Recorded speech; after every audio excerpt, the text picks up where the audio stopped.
Metal-heads, TV.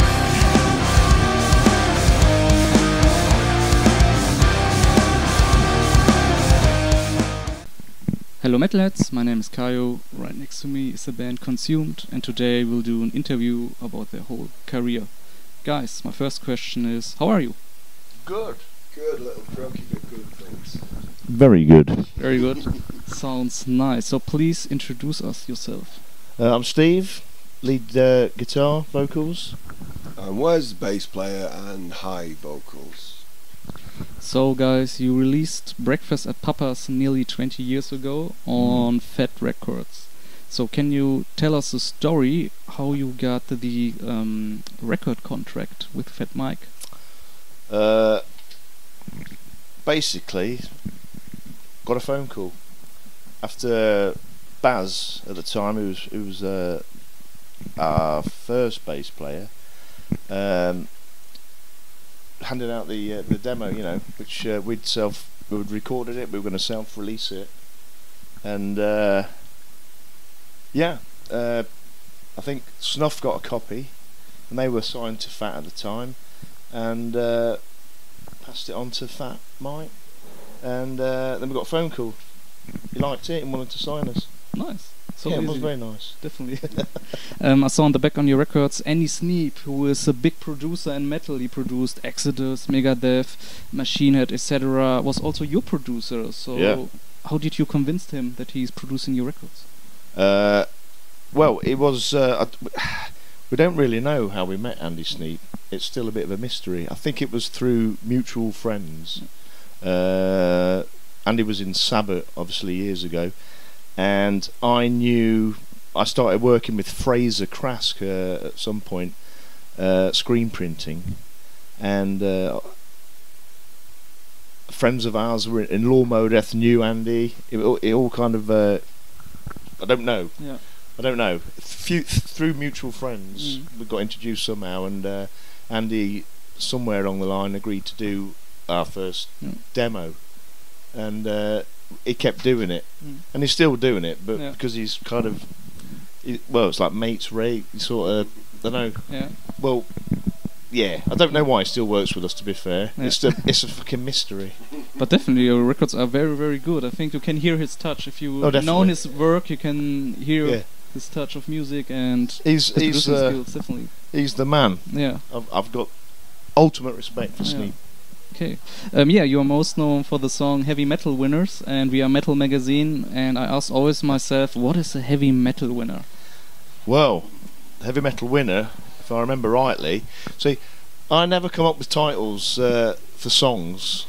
I come up with a song idea, I might write the lyrics and come up with some melody ideas, but the titles are always down to Chris, our drummer, and just randomly, whatever we're doing at the time, something might amuse us. We'll call it that.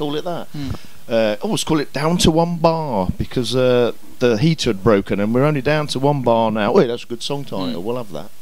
Heavy Metal Winner was, I think that was a level on a PlayStation game, Micro Machines. Yeah. So it just sounded good, like Heavy Metal Winner. Yeah. We'll have that, and that's all it is.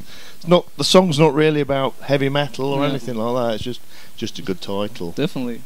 And who got the idea to put it on the Tony Hawk Pro Skater 2 soundtrack, or in the game at least? Again, that was the privilege of being on Fat.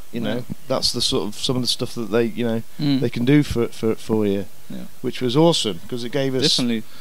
Well, every show we play, people know that song, and Wake Up with a Smile, they kind of seem to know that one as well because of the I think Fat did a video of that, and that's another song that people know. So Heavy Metal Winner came out in 1998, and the game Tony Hawk Pro Skater 2 in 2000. So you already released an EP and a record, and after 2-3 years when the record was out and everybody knows the game and also the soundtrack of it. So how was the vibe of the band and your management, your record label? Did they say, oh guys, you got a hit on this amazing game which has got a cult popularity, you have to tour? Or so how was it about the song and the vibe at this time? Don't know. We don't. I don't know. I really don't know. Fat would sort of come up and say, "Oh, there's a film, or there's a game, and they want one of your songs, and it's great exposure, etc., etc. Do you want one? Which song do you want to go on it? What song's going to go on it?" And Heavy Metal Winner just got picked. Yeah. It is a great song off that EP, so that's possibly why it's the standout track. How was it to release your full album on Fat Records? You know, a hit at 6 for you, a hit for 6 for you. How was it? I mean, you got an EP, you got on a big label, and now your first record came out, and also video. It was right for With a Smile. Yeah, that was during the tour with Nose for a Name. Yeah. There was the Mad Caddies were on that packet. Was it Till? Because the EP was a demo. It was just a demo tape, which Fat just chopped the intro off and put the whole thing out as it was. Whereas the album was very different because you were going in to record that album specifically for Fat Records. So I guess that kind of did that steer it at all, or possibly a bit more pressure. Pappa's was just we'd done it anyway, and there was no pressure behind anything. A little bit of pressure, I suppose, with anything like that when it sort of ramps up a gear, doesn't it? And then it's like, oh bloody hell! There's a lot more money, behind it. Yeah, you've got to come up with something. And it's like, oh, okay. Yesterday I saw on my record Pistols at Dawn that were between Hit for 6 and this record, or your last record, you can say, there were a gap between 3 years. So what was the reason for it? That you took 3 years to release the follow-up record? So there was the two big Fat Rec tours, and then changed bass player. Yeah, we had a lineup change. Mike left as well, didn't he? Mike left at the end of the American tour, and just after I joined. I didn't take it personally, and then we. You did. I did, yeah. And then we started. I guess you started writing straight away after we came back. I can't remember. So long ago. I'm just shit with anything like that. I don't know.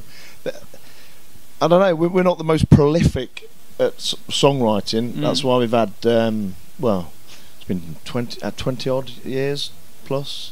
Yeah. Since we've done something else. I don't know. We're just not like that. Lineup changes, a couple of big tours.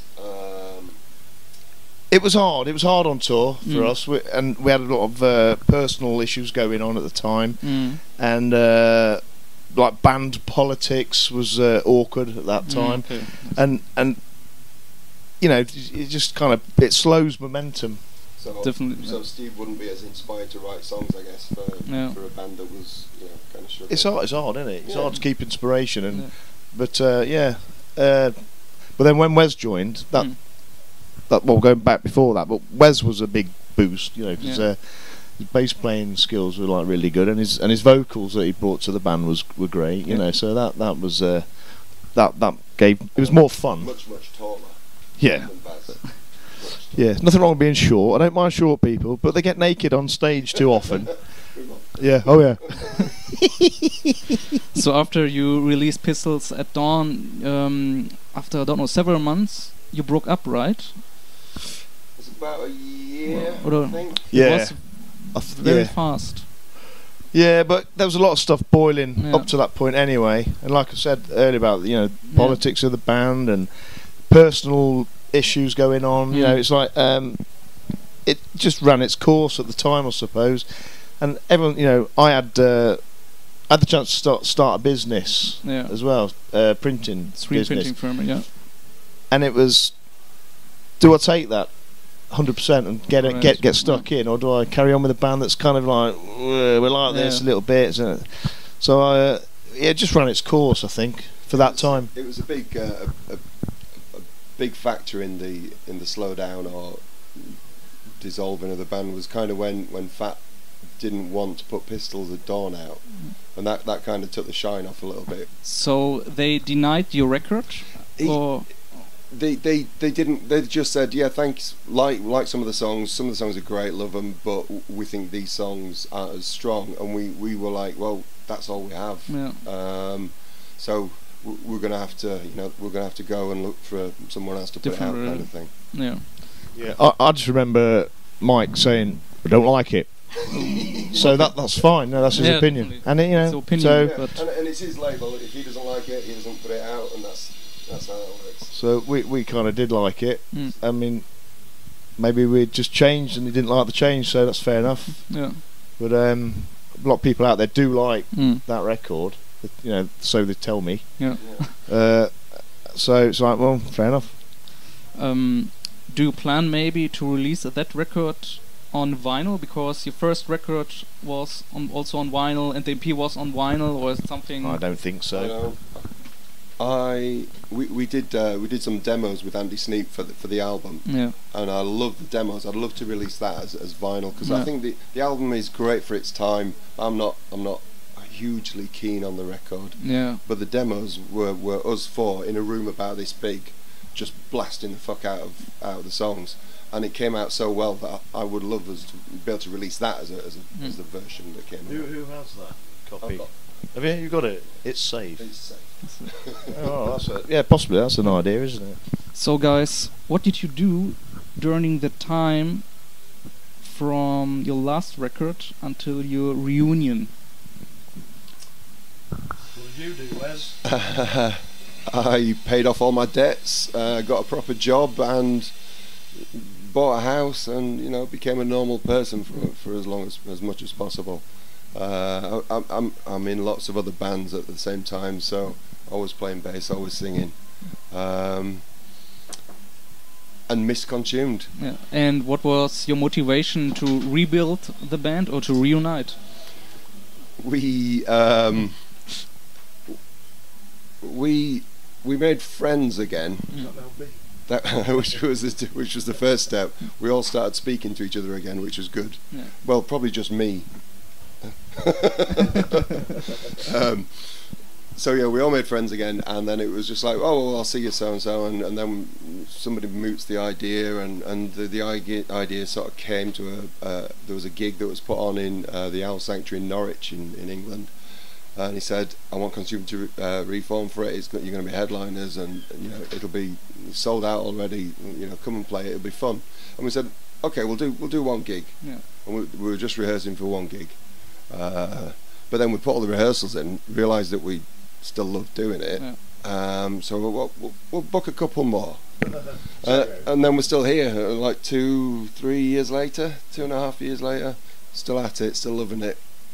And it's renewed. Everything's fresh again, and it's fun, which is Something to do, isn't it? it's something Yeah. to do. I saw something interesting on your Facebook page that you are working on a new MP, right? Yeah. Can you tell us a bit about it? Do we have a title, release date? Yeah. Well, actually, what Wes has just said is not quite true, really. It's we didn't just get together. It took 10 years of badgering Yeah. me. Steve, do you want to? No. All right. Hey, Steve, how about no?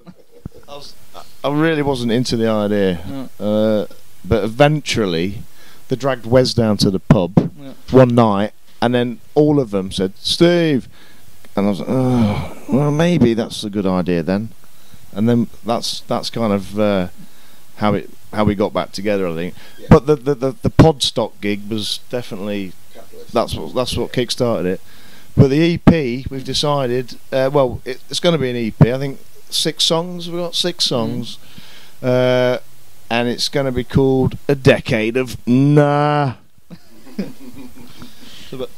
And do you have a plan maybe to release it on a record? Is it a DIY release? Or maybe to sell it on Fat Track? That was coming to me. It's with Andy Sneap again, which is ace. Again, Andy Sneap? Yeah, it's cool. So we've got the guitars and bass and drums are all in the bag. We've just got to finish the vocals. Yeah. Which we should be doing. Which we should be doing 2 days ago. And then we don't know who's going to release it. Lots of offers, lots of people are interested, which is great, and it's going to come out on vinyl because I don't buy CDs anymore. I'm getting all my CDs away. So It's got to come out on vinyl. We'll have some CDs, but we don't really know what label is going to want to put it out. We don't tour extensively, so it's difficult to sell it as a product, as a touring band. Yeah. So it'll just be the odd gigs and selling our wares at the gig. There's a couple of Snuff's label are talking to us, and they're very interested in releasing, which would be great. Yeah. Love Snuff to pieces. I want to ask you something about the song "Dear James," because I saw it on YouTube, but it was never released on your records, right? Is this a B-side? Will it? It was only on there's one of the Fat compilations. Will it be on the new EP? You will, or no? It's just as a one-off. All right. Fat came to us, said we're putting one of our comps out. I think it's like the 4th or 5th Fat comp, and I've been buying the Fat comp since day one. Yeah. So it was great to that. And that was my first recording was Dear James again at Andy Sneap's. Yeah. And it just came out on that, and that's the only. Oh, was it? Well, they did the 30-second compilation. Oh yeah, of thing course. as well. 101 songs. Remember that? Yeah, definitely. So that was another thing. It was just a one-off thing. Understand. Which we never play. Nah, so it's too hard. It's Chris. Chris can't play it anymore. He's too old. So guys, I see you answered all my questions, and in our interviews the artist got always the last word. And do you want to say something, or you can do it now? What do you want to say, Wes? Hello. Bye. Thanks for watching, YouTubers. Thank you guys. Thank you. Cheers, man. Metal-heads.de